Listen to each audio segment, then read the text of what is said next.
Setelah ngebahas akuntansi keuangan dan akuntansi manajerial, sekarang kita akan ngebahas sistem informasi akuntansi. Nah, bener banget, sistem informasi digabung sama akuntansi. Kalau mereka digabung, kalian penasaran gimana jadinya?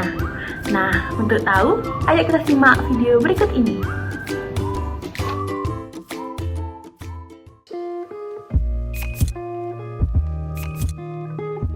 Perkenalkan, nama saya Saiful Ali.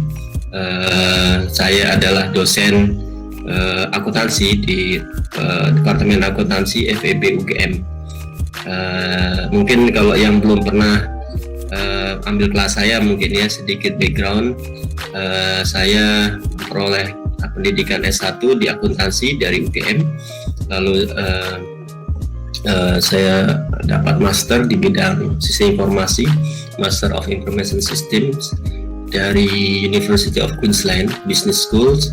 Lalu kemudian untuk S3 saya juga dapat dari universitas yang sama, UQ Business Schools di bidang Accounting Information System, juga akuntansi ya. Nah, kita bisa lihat bahwa sebagai bagian dari proses bisnis, akuntansi juga tidak terlepas dari pengaruh dan perkembangan teknologi tersebut gitu.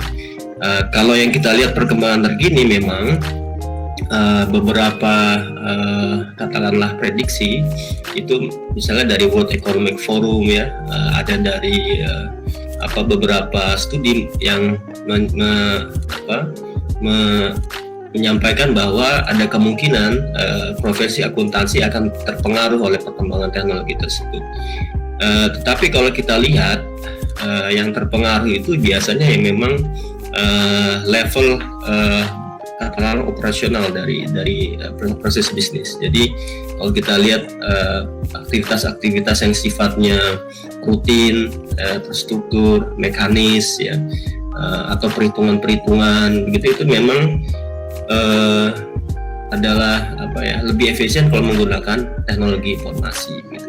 Tapi kalau kita lihat aktivitas akuntansi yang tidak hanya misalnya proses tambah kurang debit kredit saja, tapi lebih ke arah misalnya bagaimana memastikan integritas data transaksi, bagaimana memastikan proses pembuatan laporan keuangan itu berjalan dengan baik sesuai dengan aturan-aturan standar akuntansi, bagaimana misalnya proses bisnis perusahaan itu dapat tercapai dengan baik dengan memastikan semua resiko sudah terkontrol dengan baik ya, bagaimana memastikan perusahaan itu comply dengan aturan, itu semua adalah bagian dari akuntansi yang saya yakin ya di dalam masa depan di masa depan ya itu belum banyak bisa digantikan oleh teknologi tersebut gitu. Ya, jadi kalau kita lihat memang akuntansi terpengaruh, tetapi memang ada bagian-bagian yang memang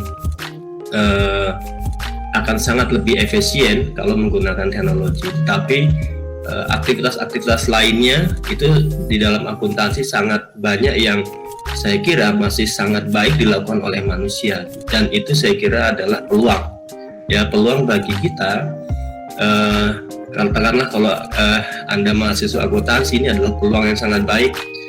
Anda harus bisa membantu industri tadi untuk mencoba mengimplementasikan teknologi tersebut dengan baik gitu.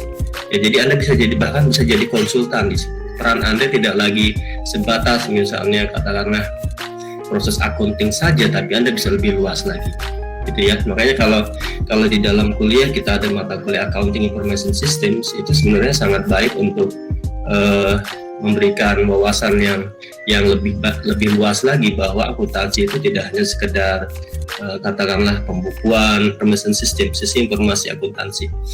Kalau dilihat di situ ada dua istilah yang digabung ya, sistem informasi ditambah akuntansi ya. Jadi kalau kita bicara sistem informasi, di situ luas ya. Di sana mencakup, kita bicara hardware, software, database, jaringan komputer, prosedur, people-nya sendiri ya. Itu semua adalah elemen dari sistem informasi. Mereka membantu memproses, mengcapture transaksi, bahkan melakukan proses transaksi, kemudian mengcapture, memproses data menjadi informasi. Nah, kemudian istilah yang kedua adalah akuntansi. Akuntansi di sini adalah semua fungsi yang ada di dalam akuntansi.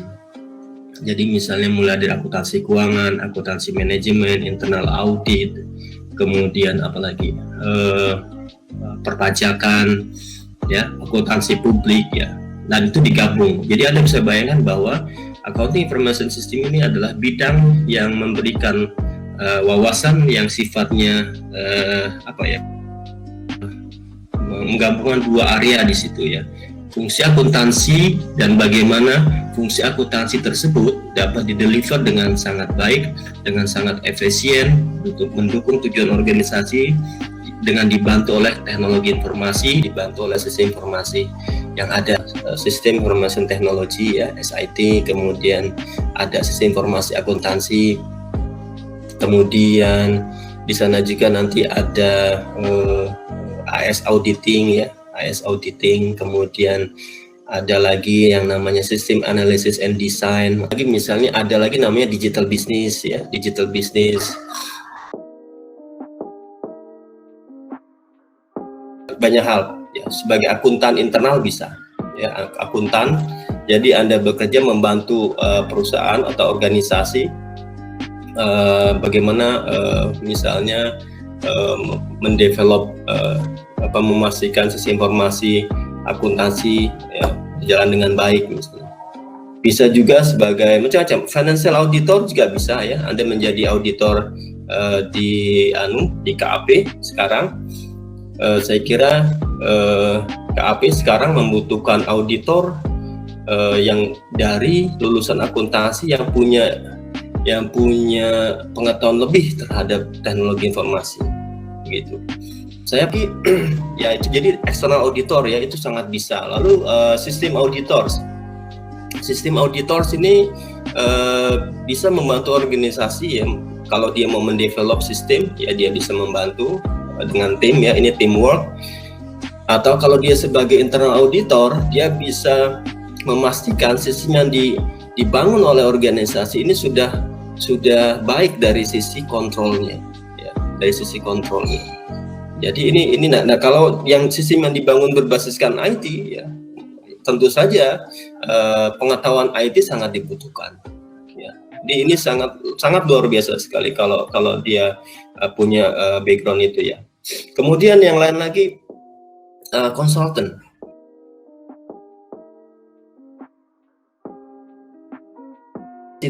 Dia harus curiosity, dia mampu beradaptasi, adaptable, ya, curiosity, adaptif. Kemudian dia harus punya critical thinking, ya, dia harus punya kemampuan untuk analytical data. Dan kalau saya boleh nambahkan, sebenarnya banyak, ya. Kalau saya menambahkan satu lagi saja adalah kemampuan people skills, ya, people skills, jangan lupa. Ya, kenapa? Karena itu semua aspek teknologi, tapi kita tetap berinteraksi dengan manusia. Anda harus bisa berinteraksi dengan baik dengan orang lain, bekerja dalam tim, ya. Anda harus bisa mampu mempresentasikan sesuatu dengan baik kepada orang lain. Ini semua people skills, ya. Ini yang harus katakanlah, kalau itu semua skills, ya, artinya bisa dilatih, harus dilatih sejak awal. Saya kira mahasiswa punya banyak waktu untuk melakukan itu.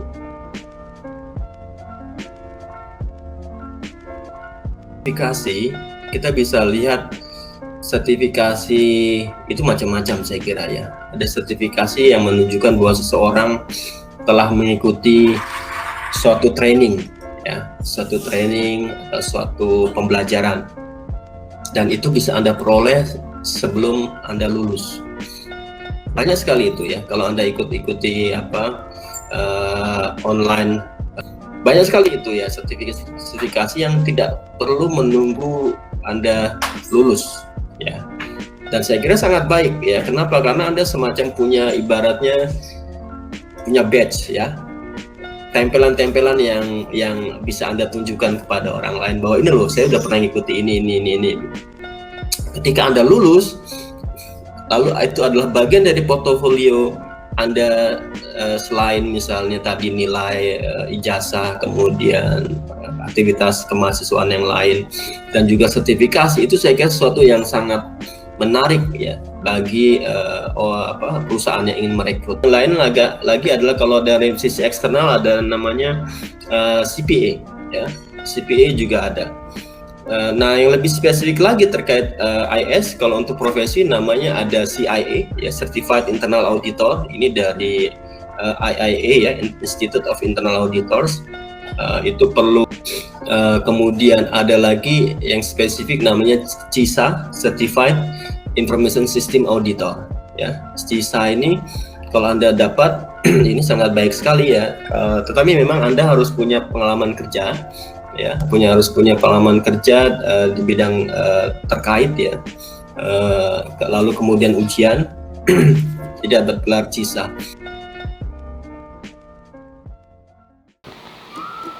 Nah, jadi sistem informasi akuntansi ini membahas bagaimana teknologi dan implementasinya untuk keperluan akuntansi. Cocok banget nih buat teman-teman yang suka akunting tapi juga tertarik sama IT.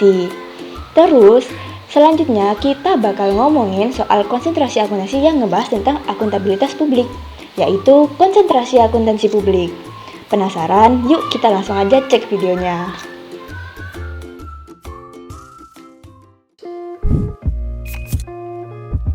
Ya, jadi memang ada sedikit jumbuh dengan istilah akuntan publik ya.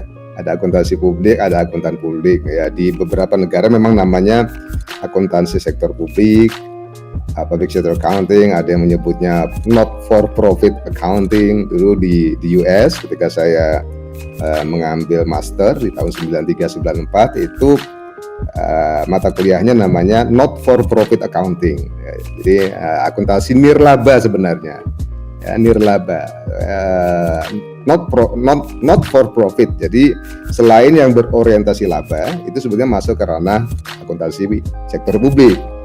Nah belakangan memang kami berpikir bahwa ketika konsentrasi ini kita sebut dengan akuntansi sektor publik, itu seperti menyempitkan ranahnya, jadi hanya salah satu sektor dari akuntansi begitu.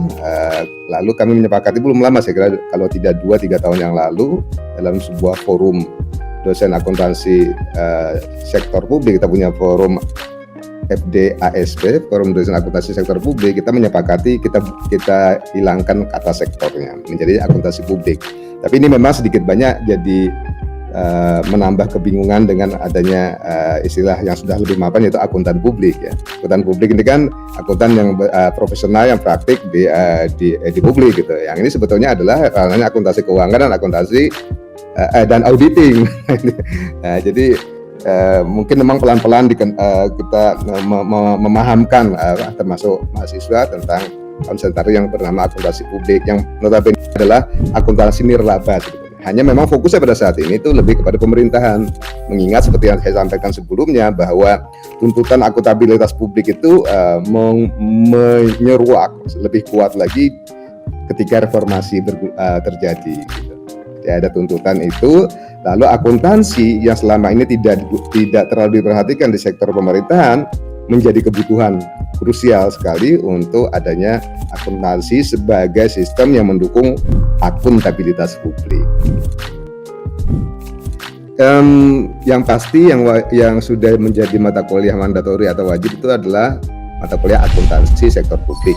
Kalau di HUP namanya public sector accounting. Nah, itu sudah ditawarkan tiap semester dan itu mandatori. Dulu saya lupa persisnya mulai semester tahun berapa, akuntansi sektor publik itu memang mata kuliah akuntansi sektor publik itu hanya pilihan ya, salah satu mata kuliah pilihan.